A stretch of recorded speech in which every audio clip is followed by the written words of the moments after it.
আল্লাহ তাআলা বলেন দুনিয়ার হায়াতে জিন্দেগিটা অতি অল্প, ছোট সংকীর্ণ ছোট হায়াত তোমাদেরকে আমি আল্লাহ তাআলা দান করলাম। এই হায়াতে জিন্দেগি পেয়ে যারা হায়াতে জিন্দেগিকে তাদের নিজেদের কাজে লাগাবে, আল্লাহ তাআলা বলেন এই মানুষগুলোর নাম জান্নাতি মানুষদের নামের তালিকায় আমি আল্লাহ তাআলা লিপিবদ্ধ করে দিব। জোরে বলুন সুবহানাল্লাহ। তাইলে মুহতারাম হাজিরিন, আর এই অল্প সময় পাইয়া যে মানুষগুলো তাদের হায়াতে জিন্দেগিকে নিজেদের কাজে লাগাইতে পারলো না, এই মানুষগুলো ফাউলাইকা হুমুল খাসিরুন।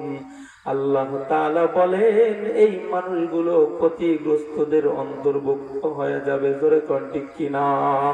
মুহতারাম হাজিরিন ভাইও, আমি আপনাদেরকে এই পর্যন্ত দুইটা কথা বুঝাইতে চেয়েছি। আল্লাহ তাআলা আমাদেরকে যেই মূল্যবান হায়াত দান করেছেন, মূল্যবান হায়াতকে যারা কাজে লাগাবে, মূল্যবান হায়াতকে যারা নিজেদের জীবনে কাজে লাগাইবে, এই মানুষদের ঠিকানা কোথায় হবে আপনারা বলেন? আরো জোরে কোন? নিজেদের হায়াত যারা কাজে লাগাইবে, বুঝতেছেন, তাদের ঠিকানা হলো জান্নাতুল ফিরদাউসি নুজুলা। আর হায়াতে জিন্দেগিকে যারা কাজে লাগাবে না, তাদের ঠিকানা হলো ফি নারি জাহান্নামা খালিদিনা ফিহা। আল্লাহ তাআলা বলেন তাদের ঠিকানা হলো জাহান্নামে। জোরে কোন নাউযুবিল্লাহ। মুহতারাম হাজিরিন,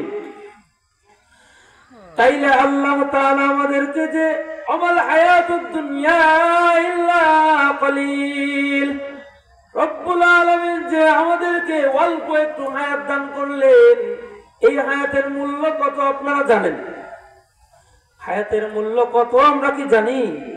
এত লম্বা সময় আল্লাহ তাআলা আমাদেরকে হায়াত দান করেছেন, এর মূল্য কত বিবরণ দেওয়ার সময় হবে না। আর এই যে হায়াত আল্লাহ তাআলা আমাদেরকে দান করেছেন, এই হায়াতের শুকরিয়া যদি বান্দা তার ইন্তেকাল পর্যন্ত করে, শুধু ইন্তেকাল নয়, বান্দা যদি কিয়ামত পর্যন্ত হায়াত পাইতো, আর তাকে যে আল্লাহ তাআলা মহামূল্যবান হায়াত দান করেছেন, এই মহামূল্যবান হায়াতের শুকরিয়া কিয়ামত পর্যন্ত যদি বান্দাটা করে, তারপরেও বান্দার এই হায়াতের শুকরিয়া আদায় করা শেষ হবে না। জোরে কান সুবহানাল্লাহ। আমি আপনাদেরকে হায়াত যে কত দামি জিনিস বোঝানোর জন্য একটু ঘুরাই নেই। মুসলিম ঘরে জন্মগ্রহণ করেছে নবজাতক শিশু, মুসলিম ঘরে জন্মগ্রহণ করেছে নবজাতক শিশু, সবেমাত্র দুনিয়ার জিন্দেগি, মার গর্ভ থেকে দুনিয়ায় আসছে। দুনিয়ায় আসার পরে সন্তানটা মাত্র একটা নিঃশ্বাস ফেলছে। খেয়াল করেন, ঘুম আসতেছে আপনাকে?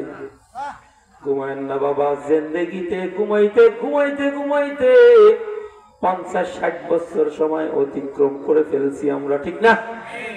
দিনে না ঘুমাইলে ভাল লাগে না, মাথা ঘোরায়, শরীর ভাল লাগে না, দিনে 2-4 ঘন্টা ঘুমাই ফেলছি।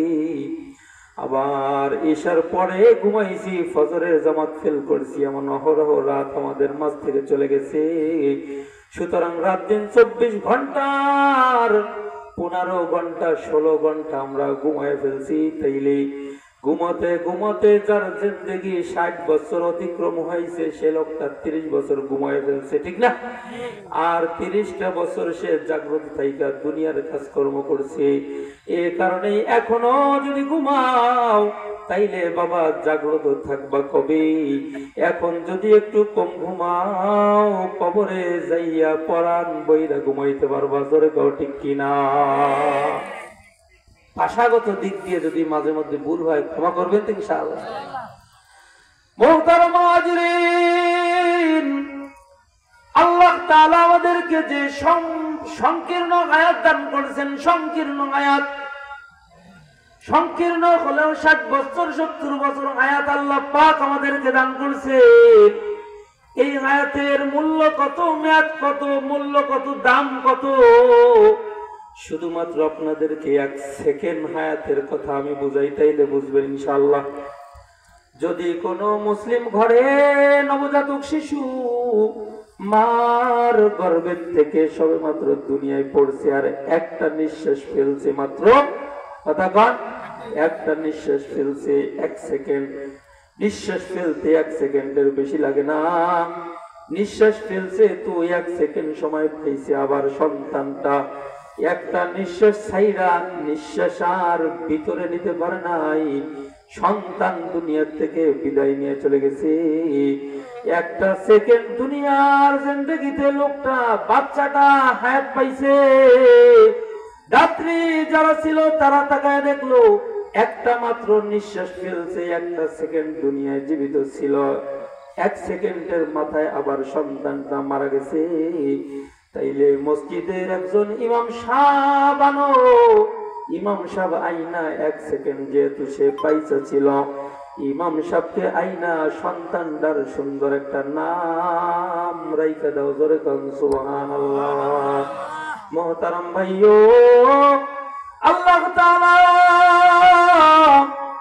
1 সেকেন্ড সন্তানটাকে দান করছে। এই যে 1 সেকেন্ড সন্তান পাইছে, আবার সে মুসলিম রমণীর ঘরে জন্মগ্রহণ করার কারণে আল্লাহ তাআলা 1 সেকেন্ড হায়াত পাওয়ার কারণে আল্লাহ তাআলা তাকে কতগুলো নিয়ামত, কতগুলো সম্মান আল্লাহ তাআলা দান করেছেন। 1 সেকেন্ড পাওয়ার পর মৃত্যুবরণ করছে। ইমাম সাহেবকে ডাইকা আনছে, ইমাম সাহেব সন্তানটার একটা নাম রাইখা দিছে। জোরে কোন সুবহানাল্লাহ। সময় পাইছে কয় সেকেন্ড? 1 সেকেন্ড সময় পাইছে। তো 1 সেকেন্ড সময়ের মূল্য দিতে গিয়ে সন্তানটার একটা নাম সন্তান পেয়ে গেছে। 1 সেকেন্ড মাত্র দুনিয়ায় সময় পাইছে। তো সন্তানটাকে সুন্দর কইরা গ্রামযুক্ত সাবান দিয়া গরম পানি কইরা সন্তানটাকে সুন্দরভাবে গোসল করা দিছে। বাবা সুবহানাল্লাহ। সময় পাইছে কতদিন? কতক্ষণ? কতদিন? 1 সেকেন্ড সময় পাইছে। 1 সেকেন্ডের মূল্য যদি হয় বান্দাটার একটা নাম আব্দুর রহমান, রহমানের গোলাম। 1 সেকেন্ড পাওয়ার কারণে সে রহমানের গোলাম নামের উপাধি পাইছে। সুন্দর সুসজ্জিত ঘ্রাণযুক্ত একটা সাবানের গোসল তার ভাগ্যে নসিব হইছে। ও ভাইয়া, ইমাম সাহেব গোসল দেওয়ার পর সন্তানটাকে আবার বাজার থেকে সাদা কাপড় কিনে আনছে। মুসলিম রমণীর ঘরের সন্তানটা যদি মহিলা হয় তাইলে তারে সম্মানের সাথে 5 খানা কাপড় তাকে হাদিয়া দিয়ে দিছে। জোরে কোন সুবহানাল্লাহ। মুসলিম ঘরের সন্তান যদি পুরুষ সন্তান হয়, বালক সন্তান হয়, তাইলে তার জন্য 3 খানা কাপড় হাদিয়া দিয়ে দিছে। জোরে কোন সুবহানাল্লাহ। ইমাম সাহেব ডাক দিয়ে কয়, সবাই কাতার বন্দী হয়ে দাঁড়ায় যাও।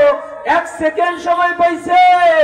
1 সেকেন্ড সময়ের মূল্য হলো এলাকার যারা আছে তারা সমবেত হইয়া 1 সেকেন্ডের মালিক বলা এই সন্তানটারে জানাজা পড়াইব।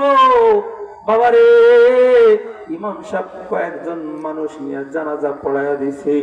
জানাজা পড়ানোর পর আবার ডাক দিয়া কয়, সবাই গোরস্থানে আসে। সবাইকে নিয়ে ইমাম সাহেব গোরস্থানে সন্তানকে নিয়ে চলে গেছে। এরপরে সন্তানটাকে নিয়ে কবরস্থানের ভিতর নিয়ে কবরস্থ করার সময় ইমাম সাহেব ডাক দিয়ে কয়, বিসমিল্লাহি ওয়া আলা মিল্লাতি রাসূলিল্লাহ। আপনারা পারেন না? যারা পারেন আমার সাথে আওয়াজ দিয়ে পড়বেন, না পারলে চুপ থাকবেন। যেটা পারবেন তারা আওয়াজ দিয়ে পড়বেন। তার মানে হলো আমি যেই দোয়া কালাম যা জানি হুজুর সেটা পড়তেছি, আমার দোয়ার পরে আল্লাহ তাআলার কোরআনের পরে এত মহব্বত হুজুরের সাথে সাথে আমার দিল থেকেও জোশের সাথে আইসা যায়। জোরে কোন সুবহানাল্লাহ। ইমাম সাহেব ডাক দিয়া কয় বিসমিল্লাহি ওয়ালা মিল্লাতি রাসূলুল্লাহ, সন্তানকে আমি রসুলের মিল্লাতের পর উঠায় দিলাম। এরপরে ইমাম সাহেব সন্তানটাকে রসুলের মিল্লাতের পর কবরের মধ্যে রাইখা দিল, ঠিক কিনা? সুন্দরভাবে রাখলো, মাথার মুষ্টি ছাইড়া দিল, ডান কাতে আবার শয়া পশ্চিম দিক মুখ করায় দিল। আবার কবরের পরে সন্তানটাকে বাঁশের চালি দিয়ে দিয়া মা কলার পাতা পাটি দিয়া মাটি দিয়ে সুন্দরভাবে আস্তে আস্তে কইরা ঠাইকা দিয়া, এরপরে ইমাম সাহেব আবার গোরস্থানের উদ্দেশ্যে সবাইকে সম্বোধন কইরা একটু দূরে গিয়ে আবার হাত উত্তোলন কইরা বলল, রব্বুল আলামিন গোরস্থানের সবাইরে তুমি মাফ করে দাও। জোরে কোন আমিন।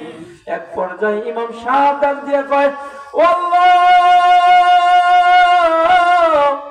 নাবালেগ মাসুম সন্তানটারে তোমার কবরের মধ্যে রাখলাম। এই সন্তান তো নাবালেগ মাসুম, এর কোনো গুনাহ নাই, কিন্তু এই গোরস্থানের ভিতর অসংখ্য মানুষ শায়িত আছে, অসংখ্য মানুষ ঘুমানো আছে। রব্বে কারীম, আপনি এই 1 সেকেন্ডের মালিকওয়ালা সন্তানটার ওসিলায়, বুঝতেছেন, 1 সেকেন্ডের মালিকওয়ালা সন্তানটার ওসিলায় আপনি পূর্ণ কবরস্থানের সকল কবরওয়ালাদের কবরজাগুলো চিরদিনের জন্য মাফ করে দেন। জোরে কান সুবহানাল্লাহ। মুহতারাম ভাইও, আল্লাহ তাআলা বলেন দুনিয়ার পার্থিব জীবনটা ধোঁকা কানা ছাড়া অন্য কোনো কিছু নয়। আল্লাহ তাআলা এই আয়াতে বলেন ওয়াল হায়াতুদ দুনিয়া ইল্লা কলিল। আল্লাহ তাআলা বলেন দুনিয়ায় তোমাদেরকে যে হায়াত দান করছি তা অতি অল্প। কত অতি অল্প? 60-70 বছর জিন্দেগি পাইছেন বাবা, এই 60-70 বছর জিন্দেগির মূল্য কত আপনারা এবার হিসাব করে দেখেন। একটা সেকেন্ড হায়াত পাইছে মাত্র, তার জন্য আল্লাহ তাআলার পক্ষ থেকে 1 সেকেন্ডের মালিক ওয়ালা নাবালেগকে আল্লাহর পক্ষ থেকে এত সম্মান ইজ্জত বরকত দিছে। 60-70 বছর হায়াত পাইছেন, তো আল্লাহ তাআলা চাইলে এই 60 বছরের মানুষকে কত বরকত দিবেন। জোরে কোন ঠিক কিনা? তবে যেই মানুষগুলো এই হায়াত পাওয়ার পর হায়াতে জিন্দেগিকে কাজে লাগাইবে, এই মানুষটার জন্য আল্লাহ তাআলার পক্ষ থেকে জান্নাতুল ফিরদাউসি নুজুলা, জান্নাতুল